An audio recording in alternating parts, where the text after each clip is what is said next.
Team इस बार भी अपनी रवायत ना तोड़ सकी। वर्ल्ड कप के बड़े मुकाबले में पाकिस्तानी क्रिकेट टीम को एक बार फिर भारत के हाथों भारी मार्जिन से शिकस्त। टीम की बदतरीन परफॉर्मेंस पर कौम में शदीद मायूसी। 40 ओवर का यह मैच किसी एक लम्हे भी पाकिस्तानी टीम के हाथ में नहीं दिखा। 174 रन के इंतहाई सतही टारगेट के ताक़ुब में भी पूरी पाकिस्तानी टीम 114 रन पर ढेर हो गई। पाकिस्तान के तमाम स्टार बैट्समैन आते जाते ही दिखाई दिए। साहबजादा फरहान, कप्तान सलमान अली आगा, बाबर आजम, शादाब और मोहम्मद नवाज की गैर जिम्मेदाराना बैटिंग ने पूरी कौम का सर शर्म से झुका दिया है। बाबर आजम जैसा सीनियर खिलाड़ी की जिससे कौम को बड़ी उम्मीदें वाबस्ता थीं, वो भी सिंगल डबल की बजाय इंतहाई बचकाना क्रॉस शॉट खेलते हुए बोल्ड हो गए। खुद कप्तान सलमान अली आगा ने भी कैप्टन इनिंग खेलने की बजाय हवा में शॉट खेलकर अपनी विकेट भारतीय बॉलर की झोली में डाल दी। T20 वर्ल्ड कप के इब्तदाई 3 मैचों में पाकिस्तानी कप्तान सिर्फ 17 रन बना पाए हैं और कल के मैच में पाकिस्तान के 7 खिलाड़ी तो डबल फिगर में भी दाखिल ना हो सके।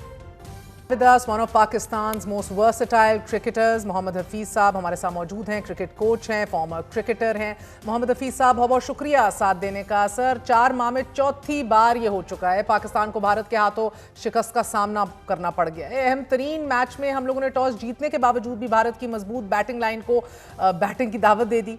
ये पहला दाव खेला, फिर पहले ही ओवर में हमने अभिषेक शर्मा की तगड़ी विकेट गिराने के बावजूद भी मगर भारतीय टीम पर हम दबाव ना बढ़ा सके।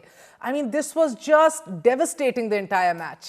पाकिस्तान की जो टीम है वो इंडिया से बहुत पीछे रह गई और एक बहुत बड़ा फर्क है जो सबको नजर आ रहा है। पूरी दुनिया के क्रिकेट पंडित जो हैं वो इस पे बात कर रहे हैं कि पाकिस्तान और क्रिकेट की जो राइवलरी है, मेरे ख्याल में, मैं अपनी अपनी ओपिनियन देता हूँ, वो एक पॉलिटिकल राइवलरी तो मौजूद है, लेकिन ग्राउंड के अंदर बदकिस्मती से due to bad planning of Pakistan cricket management हम लोग बहुत पीछे रह गए हैं। क्रिकेट में इंडिया पाकिस्तान से बहुत आगे जा चुका है और पाकिस्तान के प्लेयर डेवलपमेंट, पाकिस्तान के स्किल डेवलपमेंट के अंदर बहुत फ्लॉड है।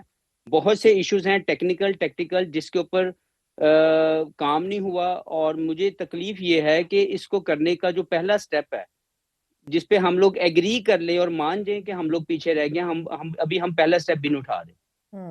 मगर देखिए एट दिस पॉइंट ये बंदा तो कहता है कि बॉयकॉट ही अच्छा था, इज्जत तो बरकरार थी ना। आप देखें किशन की बर्क रफ्तार इनिंग्स के आगे आपने देखा कि हमारे बॉलर जो है बहुत ही हेल्पलेस और बेबस नजर आए। हफीज भाई, पाकिस्तान के स्टार बॉलर शाहीन शाह अफरीदी जिन्होंने 100 से ज्यादा T20 मैचेस खेल रखे हैं, भारतीय बैट्समैनों के आगे उनका भुरकस निकलता दिखाई दिया हमने। And I will go step by step. For instance, Shaheen Shah के 2 ओवर्स में भारतीय बल्लेबाजों ने 31 रन जो है वो बटोर लिए।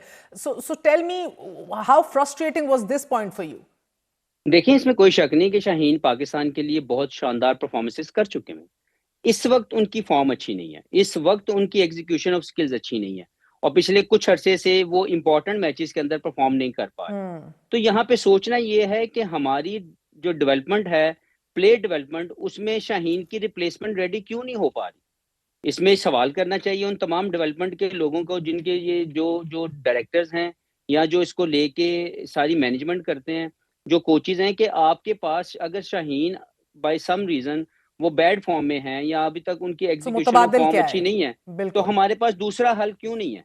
और हफीज भाई, पहले ही ओवर में जब हमने देखा अभिषेक शर्मा जैसी एक बड़ी विकेट हमें मिल गई, लेकिन बावजूद इसके हम भारत को दबाव में और प्रेशर में नहीं ला सके। ऐसा लग रहा था कि हमारा तो कोई प्लान नहीं है in terms of strategy. Ishan Kishan ने भी जिस तरह हमारे बॉलर्स को दबोया है, प्रेशर में रखा है, ये अप्रोच हमारे बैट्समैन में कब आएगी। इब्तदाई विकेट गिरने के बावजूद भी भारत बल्लेबाजों में आपने देखा कि दे वर्ंट अंडर एनी प्रेशर और ड्यूरेस। देखिए, जब आप ब्रांड ऑफ क्रिकेट की बात करती है ना महर, तो वो ब्रांड ऑफ क्रिकेट कोई एक प्लेयर नहीं खेलता, वो पूरी टीम खेलती है। हम उस ब्रांड ऑफ क्रिकेट को अभी आइडेंटिफाई नहीं कर सके कि पाकिस्तान की ब्रांड ऑफ क्रिकेट होगी क्या। हम कहने को तो अग्रेसिव क्रिकेट खेलना चाहते हैं, लेकिन हम इक्विप्ड नहीं हैं, हमने अपनी स्किल डेवलपमेंट उसके मुताबिक नहीं की हुई। हमारे प्लेयर्स की डेवलपमेंट के अंदर एक मेंटल ब्लॉक है कि वो बड़े मैच के अंदर परफॉर्म करने से कासिर हैं क्योंकि उन्होंने अपने स्किल्स डेवलप नहीं किए। और एक अनफॉर्चुनेट सिनेरियो रहा पिछले 4-5 सालों में, पाकिस्तान की एडमिनिस्ट्रेशन जो है वो बदलती रही और ये तमाम हमारे जो प्लेयर्स हैं इनके पास एक लूप होल हमारे सिस्टम का ये है कि ये प्लेयर्स तो ये 8 से 10 प्लेयर मैं आपको गिनवा सकता हूँ जिनके 100 से ज्यादा मैच हैं। इनको अपने रोल के आइडेंटिफिकेशन का भी पता है, इनको दे आर एक्सपीरियंस इनफ, लेकिन बड़े मैच में परफॉर्म करने में ये पीछे रह जाते हैं क्योंकि ये हर 3 या 4 माह या 6 माह या साल के बाद एडमिनिस्ट्रेशन बदलती है, कोचेस बदलते हैं, मैनेजमेंट बदलती है, ये प्लेयर वहीं पे मौजूद है। तो हमें हमें अपना बैकअप प्लान जो है वो रेडी हम करने नहीं कर सके, हमारी स्किल्स की डेवलपमेंट नहीं हो सकी, हमारे जो ब्रांड ऑफ क्रिकेट है वो अभी तक आइडेंटिफाई नहीं हो सकी, जिसकी वजह से ये जो हमें नजर आ रहा है कि हमने अभिषेक शर्मा जिनको पूरी दुनिया ये मानती है कि वो बहुत डिस्ट्रक्टिव बैट्समैन है, उनको आउट करने के बावजूद हम लोग बाकी जो प्लेयर्स हैं उनको काबू नहीं कर सर सके। देखिए 174 रन्स को इतना बड़ा टोटल तो नहीं है। टी20 में 200 प्लस रन्स भी हमने चेस होते देखे हैं, लेकिन हिकमत अमली होती है, स्ट्रैटेजी होती है, यू मेंटली रेडी। हमारे बैट्समैन सिंगल डबल चलाने की बजाय बड़े इररिस्पॉन्सिबली शॉट्स खेलकर तमाम के तमाम पवेलियन लौट गए। फिर 7 खिलाड़ी तो अल्हम्दुलिल्लाह डबल फिगर में ही दाखिल नहीं हो सके। सर देखिए, जब आपके ऊपर प्रेशर पड़ता है ना, तो आपका प्रेशर हैंडलिंग एक टैलेंट है, उसकी प्रैक्टिस करने से आपका वो जो प्रेशर हैंडलिंग है वो बढ़ती है। हमारे इन प्लेयर्स की अभी तक जो एफटीपी जो प्रोग्राम्स हैं, जहां पे आप फ्यूचर टूर प्रोग्राम के मुताबिक मैचेस खेलते हैं, हाँ। वहां पे पाकिस्तान के दूसरी टीमों के बी या सी टीम जो है वो विजिट करती है। जब हम वहां जाते हैं तो बी और सी खिलाते हैं टीम वो, और हमारे यहाँ पे हमारी फुल स्ट्रेंथ खेलती है। इसलिए जब उनकी मेन टीम खेलती है तो हम लोग बाय स्किल्स बहुत ज्यादा पीछे नजर आते हैं। तो ये एक मसला है एडमिनिस्ट्रेशन का। देखें, ओके सर, बाबर अगर आप आजम मुझे जैसे बाबर आजम क्या, जी जी बिल्कुल बताइएगा। आप लेकिन अगर बाबर आजम जैसा खिलाड़ी भी सीधे बैट की बजाय क्रॉस शॉट खेलकर बोल हो रहा है, तो उससे भी ना पूछें सर? इतना बड़ा मैच है, बिल्कुल सीनियर तरीन पूछें, खिलाड़ी हैं, बिल्कुल आप बिल्कुल विकेट पूछें, देकर चल आपका हक रहे है, हैं। हाँ, आपका हक है कि आप पूछें। लेकिन बाबर आजम पाकिस्तान के बेहतरीन प्लेयर हैं, वो अभी तक अपने इस आज के खेल के मुताबिक अपने गेम को इवॉल्व नहीं कर सके, जिसमें सबसे बड़ी गलती बाबर आजम की खुद है। और एग्जैक्टली। दूसरी जो गलती है वो ये है कि जो सिस्टम में मौजूद लोग हैं उन्होंने भी उसके साथ थोड़ी सी, अगर उसको मार्जिन दूं तो ज्यादती ये की कि लास्ट आईसीसी एक इवेंट जो आईसीसी चैंपियंस ट्रॉफी हुआ, उसमें बाबर आजम वनडे क्रिकेट के 3 नंबर के बेहतरीन बैट्समैन है, उनको ओपन करवा दी गई, जो कि एडमिनिस्ट्रेशनल फ्लॉ था, एडमिनिस्ट्रेशन मिस्टेक थी।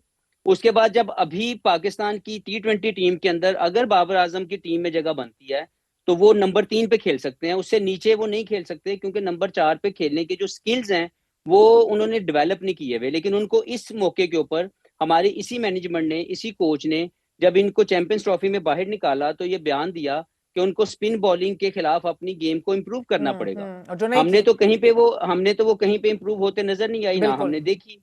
तो उसके बाद जब वो श्रीलंका जैसी मुश्किल कंडीशन, जहां पे नंबर 4 की बैटिंग मोस्टली स्पिन के अगेंस्ट आनी है, तो विदाउट इम्प्रूवमेंट ऑफ स्किल्स आप कैसे उसको नंबर 4 पे खिला सकते हैं? तो सवाल बड़ी बहुत शदोमत से ज्यादा। ये भी पूछा जा रहा है, फॉर इंस्टेंस कि जब फहीम अशरफ बतौर बॉलर टीम में खिलाया गया तो फिर उसे बॉलिंग करने का मौका क्यों नहीं दिया? और अगर फहीम अशरफ से बॉलिंग करानी नहीं थी तो फिर उनकी जगह फखर जमान को ही टीम में लाया जाता, कोई एटलीस्ट एक तो तगड़ा बंदा होता ना। देखिए महर, जो हमारी टीम के अंदर 3 प्लेयर ऐसे खेल रहे हैं जो बॉलिंग ऑलराउंडर हैं, जिसमें फहीम है, हाँ। नवाज हैं और शादाब हैं। अगर ये बॉलिंग नहीं करते तो ये एज ए बैट्समैन टीम में नहीं खेल सकते इस टीम के अंदर, लेकिन वो खेल भी रहे हैं और वो बॉलिंग भी नहीं कर रहे। ये सवाल आप टेक्टिकली, जो टेक्टिकल ब्लंडर्स मारे जा रहे हैं या लग रहे हैं, ये आप कोचिंग स्टाफ से पूछे। जो मैनेजमेंट इस वक्त वहां पे ऑन ग्राउंड है, जिसको 6 माह साल से आपने ये पावर दी हुई है कि वो जिसको मर्जी चाहे खिलाएं, जिसको मर्जी चाहे वो निकाल दें और एक टीम बना के वर्ल्ड कप के लिए जाएं, अब तक ऐसा लग रहा है कि they have no a plan, और they sir have Fakhar no be Zaman भी तो प्लान। 3 मैचेस से बाहर बैठे हैं, उन्हें भी टीम में शामिल नहीं किया जाता।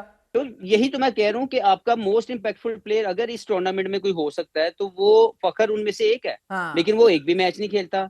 फहीम अशरफ खेल एज ए बॉलिंग ऑलराउंडर गए हैं, लेकिन तीनों आईसीसी के इस टूर्नामेंट के अंदर मैचेस के अंदर फहीम अशरफ ने एक ओवर भी नहीं किया। तो ये वो सवाल हैं जो टेक्टिकली जो गलतियां हो रही हैं वो टीम मैनेजमेंट दे सकती है। मैं तो यहाँ बैठ के सिर्फ अफसोस कर सकता हूँ, या हम हल की तरफ जा सकते हैं, लेकिन जो इसके फैसले लेने वाले लोग हैं उनसे पूछना चाहिए कि आप ये क्या चीजें कर रहे हैं। बहुत बहुत शुक्रिया। मोहम्मद हफीज साहब, मारूफ क्रिकेटर, हमारे साथ मौजूद थे। टीम मैनेजमेंट, टीम सेलेक्टर, कप्तान समेत शाहीन शाह, शादाब, बाबर आजम की कारकर्दगी पर सवाल उठ रहे हैं। मेरिट पर लोगों को ऊपर लाने की बात हो रही है।